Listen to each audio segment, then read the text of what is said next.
ಇಡ್ಲಿ ಆಯ್ತು, ಟ್ಯಾಟೋ ಆಯ್ತು, ಇದೀಗ ಮೆಹಂದಿ. ಕಳಪೆ ಮೆಹಂದಿ ನಿಷೇಧಕ್ಕೆ ಗಂಭೀರ ಚಿಂತನೆ. ಕರುನಾಡಲ್ಲಿ ಬ್ಯಾನ್ ಬ್ಯಾನ್, ಮಹಾನ್ ಸುದ್ದಿ ಬ್ಯಾನ್ ಬ್ಯಾನ್.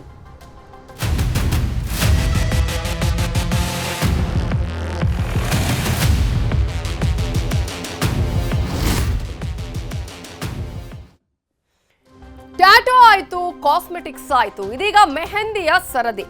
ಮೆಹಂದಿಯಲ್ಲೂ ಅಪಾಯಕಾರಿ ಅಂಶ ಇರೋದ್ರ ಬಗ್ಗೆ ಇದೀಗ ಆತಂಕ ಎದುರಾಗಿದೆ. ಟ್ಯಾಟೋ ಆಯ್ತು, ಕಾಸ್ಮೆಟಿಕ್ಸ್ ಆಯ್ತು, ಈಗಾಗಲೇ ನಾವು ಕಲ್ಲಂಗಡಿಯ ವಿಚಾರವನ್ನ ನೋಡಿದ್ವಿ. ಅದರಲ್ಲೂ ಕೂಡ ಈಗಾಗಲೇ ಸಾಕಷ್ಟು ಜನರಿಗೆ ಮೆಹಂದಿ, ಅದರಲ್ಲೂ ಕೂಡ ಹೆಣ್ಮಕ್ಳಿಗೆ ಮೆಹಂದಿ ಅಂದ್ರೆ ತುಂಬಾ ಇಷ್ಟ ಇರುತ್ತೆ. ರೋಡ್ ಸೈಡ್ಗೆ ಹೋಗಿ ಅಲ್ಲಿ ಮೆಹಂದಿಯನ್ನ ಡಿಸೈನ್ ಮೆಹಂದಿಯನ್ನ ಹಾಕಿಸ್ಕೊಂಡು ಬರ್ತಾ ಇರ್ತಾರೆ. ಇಂತಹ ಸಂದರ್ಭದಲ್ಲಿ ಇದೀಗ ಮೆಹಂದಿಯಲ್ಲೂ ಕೂಡ ಅಪಾಯಕಾರಿ ಅಂಶ ಇರುವ ಆತಂಕ ಎದುರಾಗಿದೆ. ಮೆಹಂದಿಯಿಂದ ಚರ್ಮ ರೋಗದ ಸಮಸ್ಯೆ ಬರುವ ಸಾಧ್ಯತೆ ಇದೆ. ಕಳಪೆ ಗುಣಮಟ್ಟದ ಮೆಹಂದಿಯಿಂದ ಸ್ಕಿನ್ ಅಲರ್ಜಿ ಉಂಟಾಗುತ್ತೆ. ಹಾಗಾಗಿ ಮೆಹಂದಿಯ ಮೇಲೂ ಕಡಿವಾಣ ತರೋದಕ್ಕೆ ಇದೀಗ ಆರೋಗ್ಯ ಇಲಾಖೆ ಚಿಂತನೆಯನ್ನ ಮಾಡಿದ್ದು, ಆರೋಗ್ಯ ಇಲಾಖೆಯಿಂದ ಗಂಭೀರವಾದ ಚಿಂತನೆ ನಡೆದಿದೆ.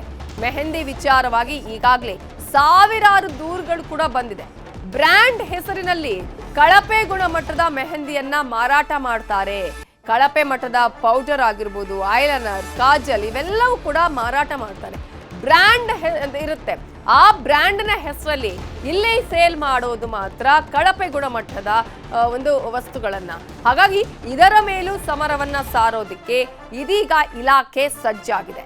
ಕೇಂದ್ರ ಸರ್ಕಾರದ ಅಧಿನಿಯಮಕ್ಕೆ ಒಳಪಡಿಸುವುದಕ್ಕೆ ಪತ್ರವನ್ನ ಬರೆಯಲಾಗ್ತಾ ಇದ್ದು, ಕೇಂದ್ರ ಸರ್ಕಾರಕ್ಕೆ ಆರೋಗ್ಯ ಇಲಾಖೆಯಿಂದ ಪತ್ರವನ್ನ ಬರೆಯೋದಿಕ್ಕೂ ಕೂಡ ಈಗ ಚಿಂತನೆಯನ್ನ ಮಾಡಲಾಗಿದೆ. ಇವೆಲ್ಲದರ ಮೇಲೂ ಸಮರ ಸಾರೋದಕ್ಕೆ ಇಲಾಖೆ ಸಜ್ಜಾಗಿದೆ. ಫೇಕ್ ಪ್ರಾಡಕ್ಟ್ಗಳನ್ನ ಪರೀಕ್ಷೆಗೆ ಒಳಪಡಿಸಿದ್ದೆ ಆರೋಗ್ಯ ಇಲಾಖೆ. ಹಾಗಾಗಿ ಇದರ ಮೇಲೂ ಕೂಡ ಈಗ ಬ್ಯಾನ್ ಎಫೆಕ್ಟ್ ಬೀಳಲಿದೆ. ರಸ್ತೆ ಬದಿಯಲ್ಲಿ ಬ್ರ್ಯಾಂಡ್ ಹೆಸರಿನ ಪ್ರಾಡಕ್ಟ್ ಅನ್ನ ಖರೀದಿ ಮಾಡಬಾರ್ದು ಅಂತ ಹೇಳಿ ಜನರಿಗೆ ಸಲಹೆಯನ್ನ ನೀಡಲಾಗ್ತಾ ಇದೆ. ಈಗ ನೀವು ಯಾವ್ದಾದ್ರು ಅಂಗಡಿಗಳಿಗೆ ಹೋದ್ರೆ ಬ್ರ್ಯಾಂಡ್ ಇರುವಂತಹ ಸಾಮಗ್ರಿಗಳನ್ನ ಖರೀದಿ ಮಾಡ್ತೀರಿ ಅಥವಾ ಪ್ರಾಡಕ್ಟ್ಗಳನ್ನ ನೀವು ಖರೀದಿ ಮಾಡ್ತೀರಿ.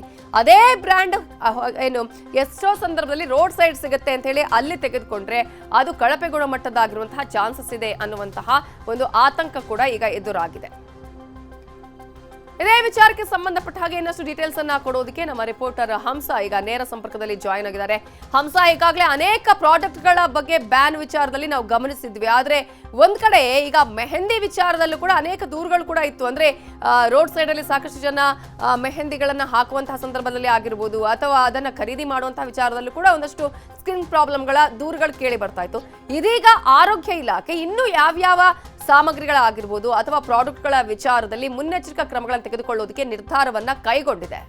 ಸದ್ಯಕ್ಕೆ ಈಗಾಗಲೇ ಆರೋಗ್ಯ ಇಲಾಖೆ ಆಹಾರದ ಜೊತೆಗೆ ಕಾಸ್ಮೆಟಿಕ್ಸ್ ಗಳನ್ನು ಕೂಡ ಒಂದು ಗಮನದಲ್ಲಿ ಇರಿಸಿಕೊಂಡಿರುವಂತದ್ದು. ಯಾಕೆಂತ ಹೇಳಿದ್ರೆ ನಾವು ನೋಡ್ತೀವಿ ಇತ್ತೀಚೆಗೆ ಯಾವುದೋ ಒಂದು ಕ್ರೀಮ್ ಬಳಕೆ ಮಾಡಿ ಏನೋ ಒಂದು ಸ್ಕಿನ್ ರ್ಯಾಷಸ್ ಆಯ್ತು. ಹಾಗೇನೆ ಮೆಹಂದಿದು ಕೂಡ ತುಂಬಾನೇ ಕೇಸ್ಗಳಾಗಿದ್ದಾವೆ. ನಾವು ನೋಡ್ಬೋದು ಸೋಷಿಯಲ್ ಮೀಡಿಯಾಗಳಲ್ಲಿ ಎಲ್ಲಾ ಕಡೆಗಳಲ್ಲೂ ತುಂಬಾ ಪೋಸ್ಟ್ ಮಾಡ್ತಿದ್ದಾರೆ. ಮೆಹಂದಿ ಹಾಕೊಂಡೆ ನನ್ನ ಕೈ ಈ ತರ ಆಯ್ತು, ಈ ತರ ರ್ಯಾಷಸ್ ಆಯ್ತು, ಸ್ಕಿನ್ ಅಲರ್ಜಿಕ್ ಆಯ್ತು ಅನ್ನುವಂಥದ್ದು. ಇದೆಲ್ಲೋ ಒಂದೋ ಎರಡೋ ಪ್ರಕರಣಗಳಲ್ಲ, ಇತ್ತೀಚಿನ ದಿನಗಳಲ್ಲಿ ಈ ರೀತಿಯ ಪ್ರಕರಣಗಳು ತುಂಬಾನೇ ಹೆಚ್ಚಾಗ್ತಿದೆ. ಹೀಗಾಗಿಯೇ ಕಂಪ್ಲೀಟ್ ಆಗಿ ಕಾಸ್ಮೆಟಿಕ್ಸ್ ಅಂಡರ್ಸ್ ಯಾವೆಲ್ಲ ಒಂದು ಪ್ರಾಡಕ್ಟ್ಗಳಿರ್ಬೋದು, ಯಾವೆಲ್ಲ ಒಂದು ವಸ್ತುಗಳು ಬರುತ್ತೆ ಇರ್ಬೋದು, ಅವೆಲ್ಲವನ್ನು ಕೂಡ ಈಗ ಪರೀಕ್ಷೆಗೆ ಒಳಪಡಿಸಲು ಮುಂದಾಗಿರುವಂತದ್ದು ನಾವು ನೋಡ್ಬೋದು. ಇತ್ತೀಚಿನ ದಿನಗಳಲ್ಲಿ ಈ ಮೆಹಂದಿ ಹಾಕುವಂತದ್ದೇ ಒಂದು ದೊಡ್ಡ ವ್ಯಾಪಾರ ಆಗ್ಬಿಟ್ಟಿದೆ. ಮಲ್ಲೇಶ್ವರಂ, ಜಯನಗರ ಮಾರ್ಕೆಟ್ ಎಲ್ಲಾ ಕಡೆಗಳಲ್ಲೂ ಕೂಡ ರೋಡ್ ಸೈಡ್ ಕುಳಿತುಕೊಂಡು ಮೆಹಂದಿಯನ್ನ ಅಲ್ಲೇನೆ ಆನ್ ದ ಸ್ಪಾಟ್ ಹಾಕಿ ಕಳಿಸ್ತಾರೆ. ಸೊ ಇಲ್ಲಿ ನಾವು ಪ್ರಮುಖವಾಗಿ ಗಮನಿಸಬೇಕಾದಂತಹ ಅಂಶ ಏನು ಅಂತ ಹೇಳಿದ್ರೆ, ಇಲ್ಲಿ ಇವರು ಹಾಕುವ ಮೆಹಂದಿಗಳು ಮೊದಲಾಗಿದ್ರೆ ಒನ್ ಡೇ ಬಿಡಬೇಕಿತ್ತು ಅಥವಾ ತುಂಬಾ ಹೊತ್ತು ಬಿಡಬೇಕಿತ್ತು ಕಲರ್ ಬರೋದಕ್ಕೆ. ಆದ್ರೆ ಈಗ ಇಲ್ಲಿ ಹಾಕುವಂತಹ ಮೆಹಂದಿಗಳು ಕೇವಲ ಒಂದೆರಡು ನಿಮಿಷದಲ್ಲೆಲ್ಲ ಆಲ್ರೆಡಿ ಸ್ವಲ್ಪ ಕಲರ್ ಬಂದ್ಬಿಟ್ಟಿರುತ್ತೆ. ಹಾಗೇನೆ ಇದು ಕಲರ್ ಲಾಂಗ್ ಲಾಸ್ಟಿಂಗ್ ಕೂಡ ಇರುತ್ತೆ. ಸೊ ಇದಕ್ಕೋಸ್ಕರ ಅನೇಕ ಒಂದು ಕಳಪೆ ಪೌಡರ್ಗಳಿರ್ಬೋದು ಅಥವಾ ಬೇರೆ ಬೇರೆ ಕೃತಕ ಬಣ್ಣಗಳದ್ದು ಕೂಡ ಇದಕ್ಕೆ ಮಿಕ್ಸ್ ಮಾಡಿರುವಂತಹ ಒಂದು ಸಂಶಯವನ್ನ ಈಗ ಆಹಾರ ಇಲಾಖೆ ವ್ಯಕ್ತಪಡಿಸ್ತಿರುವಂತದ್ದು. ಹೀಗಾಗಿಯೇ ಇದು ಹೇಗೆ ಸಾಧ್ಯ, ಬೇರೆ ಬ್ರಾಂಡೆಡ್ ಮೆಹಂದಿಗಳಿಗೂ ಇದಕ್ಕೂ ಏನು ಕಂಪ್ಯಾರಿಸನ್ ಅನ್ನೋದನ್ನ ನೋಡೋದಕ್ಕೆ ಮುಂದಾಗಿರುವಂತದ್ದು. ಹೀಗಾಗಿಯೇ ಈ ಒಂದು ಮೆಹಂದಿಯ ಸ್ಯಾಂಪಲ್ಸ್ ಗಳನ್ನ ಈಗಾಗಲೇ ಎಲ್ಲಾ ಕಡೆಗಳಲ್ಲೂ ಕೂಡ ಕಲೆಕ್ಟ್ ಮಾಡೋದಕ್ಕೆ ಮುಂದಾಗಿದೆ. ಕಲೆಕ್ಟ್ ಆದಂತಹ ಬಳಿಕ ಇವುಗಳನ್ನ ಪ್ರಯೋಗಾಲಯಕ್ಕೆ ಕಳಿಸಿ ಇದರಲ್ಲಿ ಏನೆಲ್ಲ ಅಂಶಗಳಿದಾವೆ, ಇದು ಸೇಫಾ ಅನ್ಸೇಫ್ ಅನ್ನುವಂಥದ್ದನ್ನ ತಿಳಿದುಕೊಳ್ಳೋದಕ್ಕೆ ಈಗಾಗಲೇ ಆಹಾರ ಇಲಾಖೆ ಮುಂದಾಗಿರುವಂತದ್ದು. ಜೊತೆಗೆ ಒಂದು ಕಾಸ್ಮೆಟಿಕ್ಸ್ ಗಳನ್ನು ಕೂಡ ಎಲ್ಲೆಲ್ಲಿ ಈಗ ಬ್ರಾಂಡೆಡ್ ನಾವು ನೋಡಿದ್ರೆ ಯಾವುದೋ ಒಂದು ಬ್ರ್ಯಾಂಡ್ ನೇಮ್ ಇರುತ್ತೆ, ಆ ಒಂದು ಬ್ರಾಂಡೆಡ್ ಒಂದು ಲಿಪ್ ಕೇರ್ ಇರ್ಬೋದು, ಲಿಪ್ಸ್ಟಿಕ್ ಇರ್ಬೋದು, ನಮಗೆ ರೋಡ್ ಸೈಡ್ ಅಲ್ಲೇನೆ ಸೇಮ್ ನೇಮ್ ಅಲ್ಲೇ ಕಡಿಮೆ ರೇಟಿಗೆ ಸಿಗುತ್ತೆ. ಸೊ ಇದು ಹೇಗೆ ಸಾಧ್ಯ ಇರುತ್ತೆ? ಯಾಕೆಂತ ಹೇಳಿದ್ರೆ ಇವರೆಲ್ಲ ಕಳಪೆ ಗುಣಮಟ್ಟದ ಪ್ರಾಡಕ್ಟ್ಗಳನ್ನ ಇದಕ್ಕೆ ವಸ್ತುಗಳನ್ನ ಇದಕ್ಕೆ ಯೂಸ್ ಮಾಡಿರ್ತಾರೆ. ಸೊ ಈ ಒಂದು ಡಿಫ್ರೆನ್ಸ್ ಕೂಡ ಈಗ ಕಂಡು ಬರ್ತಿರುವಂತದ್ದು. ಹೀಗಾಗಿಯೇ ಕಳಪೆ ಗುಣಮಟ್ಟದ ವಸ್ತುಗಳು ಏನೆಲ್ಲ ಕಾಸ್ಮೆಟಿಕ್ಸ್ ಇದಾವೆ ಹೆಚ್ಚು, ಯಾಕಂದ್ರೆ ಮಹಿಳೆಯರು ಪುರುಷರು ಎಲ್ಲರೂ ಕೂಡ ಕಾಸ್ಮೆಟಿಕ್ಸ್ ನ ಯೂಸ್ ಮಾಡದೆ ಯಾರು ಇರೋದಿಲ್ಲ. ಸೊ ಫಂಕ್ಷನ್ ಗಳಿಗೆ ಎಲ್ಲದಕ್ಕೂ ಕೂಡ ದಿನನಿತ್ಯ ಬಳಕೆಗೂ ಕೂಡ ಕಾಸ್ಮೆಟಿಕ್ಸ್ ಅನ್ನ ಬಳಕೆ ಮಾಡೇ ಮಾಡ್ತಾರೆ. ಈ ನಿಟ್ಟಿನಲ್ಲಿನೇ ಇವುಗಳ ಮೇಲೆ ಒಂದು ಎಚ್ಚರಿಕೆ ವಹಿಸುವಂತಹ ನಿಟ್ಟಿನಲ್ಲಿ ಎಲ್ಲಾ ರೀತಿಯಾದಂತಹ ಒಂದು ಪರೀಕ್ಷೆಗಳನ್ನ ಮಾಡುತ್ತಿರುವಂತದ್ದು ನವಿತಾ.